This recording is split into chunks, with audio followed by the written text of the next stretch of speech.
So, with all of the army gear, camouflage, and other military-themed things associated with my online persona, I get asked a lot, rightfully so, whether or not I was in the military. And seeing as I get asked this a lot, and I think that stolen valor is one of the most despicable types of crime, I figured I would address this once and at length. And the short answer is no. I applied and I was rejected. So now, we can all get over calling me an army reject and move on. So, the whole story. I applied for the Canadian Armed Forces in June of 2019. I enlisted to be a combat engineer, and I took my aptitude test in September of that year, and I passed it with flying colors. However, unlike the great war heroes of the past who have lied to get into the Army, I am honest to a fault, and I gave them my entire medical history, which wasn't terrible, but it had enough yellow flags in it to all kind of add up to a red flag for them.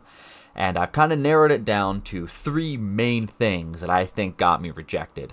And that is childhood asthma, a random seizure I had, and a childhood ADHD diagnosis. So the asthma thing, yeah, I had childhood asthma. It was really bad when I was young, but like at the time, I was 26 when I had enlisted. Asthma hadn't been a problem for me in over a decade. So like realistically, that wasn't an issue. The one random seizure, when I was 22 years old, I just had a seizure out of nowhere, like at a bus stop. I don't even remember it. I just was having a burger and then I woke up in the hospital. And I've had EKGs, I've had MRIs, I've had all sorts of brain scans, and I was even cleared for work. And even to this day, now 8 years later, never had another one. It was just completely unexplained.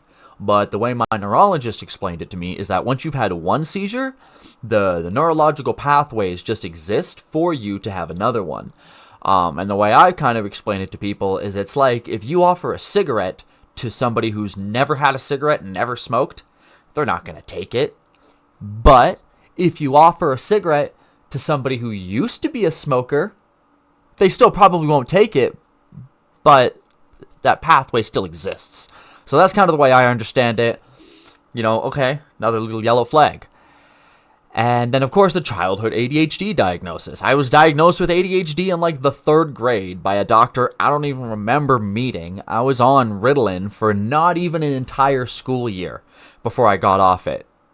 But, what my rejection letter actually said was something along the lines of, we can't have troops who are dependent upon medication.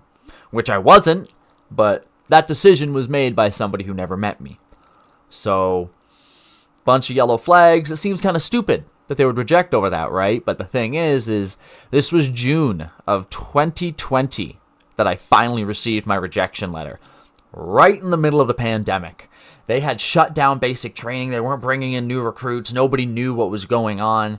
And they just kind of were rejecting people left, right, and center for any premorbidity that they might have. So I just fell through the cracks and I got rejected. They said they didn't want me. Fools! But that is why I am very adamant about not wearing any insignias or any patches outside of the Canadian flag. Because I have not earned them, therefore I have no right to wear them. And on the rare occasion that I do buy gear that has these patches on it, I take them off and keep them. So, I do consider myself one step above a civilian. And one step below the National Guard. I am an Army reject. At least I tried. So yeah, why all the Army gear? Well, I was born in 1994. 9/11 happened when I was 7 years old, and my entire life has been solar flares, global warming, running out of oil, overpopulation, bird flu, swine flu, bat flu, and just every other type of apocalyptic calamity that you could ever imagine. So I grew up believing from a very young age that there is a very good chance that I would be the last generation to know electricity for a very long time. So, as a young man going into the apocalypse, I saw Army gear as, the thing to have for the job with an emphasis on longevity. It was meant to survive a war zone, after all.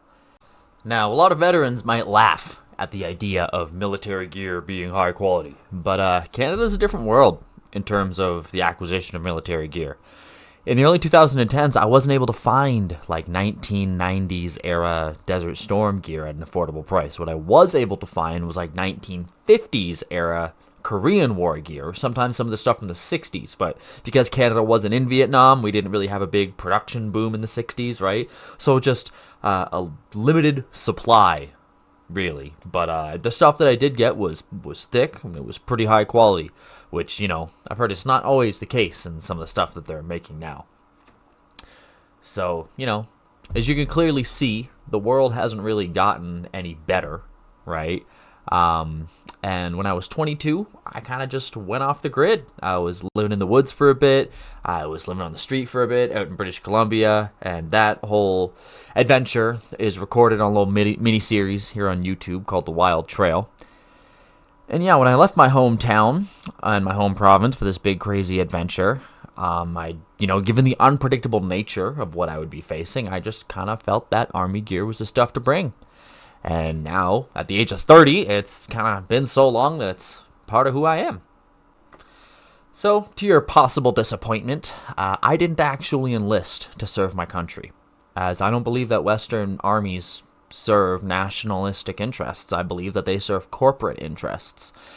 And I understood that I would be fighting for Shell and Raytheon and Lockheed Martin, but I was willing to exchange that for the weapons training and the survival training that I felt I needed.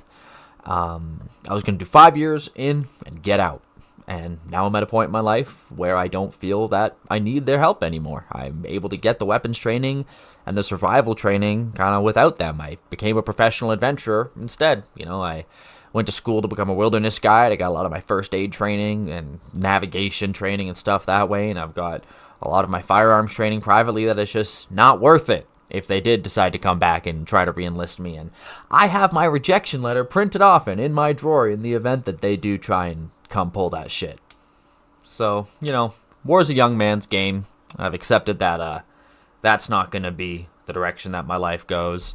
But I'm hoping in the future to still do some cool stuff. I've got my eyes on going to fight wildfires because they're getting out of hand out here. And, if I go do that, I'll film it.